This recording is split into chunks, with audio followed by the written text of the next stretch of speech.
পুনৰ আলফা স্বাধীনৰ email.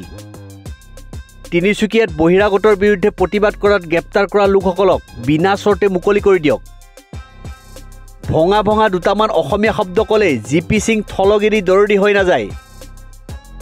DGP GP সিঙক তীব্ৰ সমালোচনা আলফা স্বাধীনৰ। সংবাদ মাধ্যমলৈ প্ৰেৰণ কৰা আলফা স্বাধীনৰ সহ প্ৰচাৰ সম্পাদক ইছান অসম স্বাক্ষৰিত এক বিবৃতিযোগে কয় যে অসমৰ থলগিৰি জনগণৰ বিৰুদ্ধে বহিৰাগত আৰক্ষী বিষয়া জিপি সিঙৰ উচতনিমূলক নিৰ্দেশনাৰ পৰিপ্ৰেক্ষিতত অসমৰ বিভিন্ন অঞ্চলত বহিৰাগতই থলগিৰি জনগণক শাৰীৰিক আক্ৰমণ কৰাটো যেন এতিয়া এক প্ৰতিযোগিতা হৈ পৰিছে। যোৱা ইংৰাজীৰ 21 আগষ্ট তাৰিখে নিশা তিনিচুকীয়াৰ ৰিদীপ ডেকা নামৰ থলগিৰি যুৱকগৰাকীক 9 গৰাকী বহিৰাগতই দলবদ্ধ আক্ৰমণ কৰি মূৰ ফালি দিয়াত ভুক্তভোগী গুৰুতৰভাৱে আঘাত হোৱা আমাৰ দৃষ্টিগোচৰ হৈছে। আনহাতে ভুক্তভোগীৰ ন্যায়ৰ সপক্ষে আজি থলগিৰি ৰাইজে প্ৰতিবাদ কৰিব বুলি আগতীয়া উমান পাই অসম আৰক্ষী সঞ্চালক প্ৰধান জিপি সিঙে তৎকালীনভাৱে কৌশলগত নীতি নিৰ্দেশনা জাৰি কৰে, যাৰ অজুহাতত প্ৰতিবাদকাৰীক তিনিচুকীয়া আৰক্ষী প্ৰশাসনে আটক কৰি ৰাখিছে।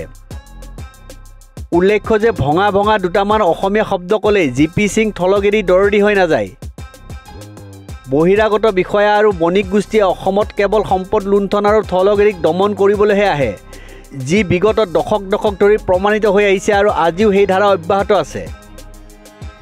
তিনিচুকীয়াৰ দৰে বুৰঞ্জী প্ৰসিদ্ধ এখন চহৰত থলগিৰি জনগণৰ ওপৰত হোৱা এনে অন্যায় অবিচাৰ অসহনীয়।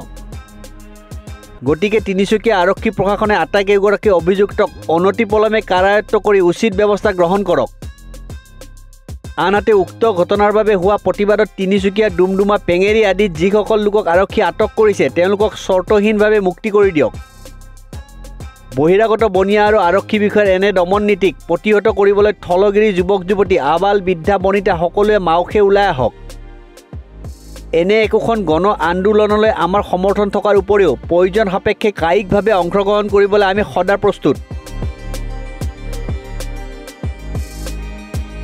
News desk report, news 13।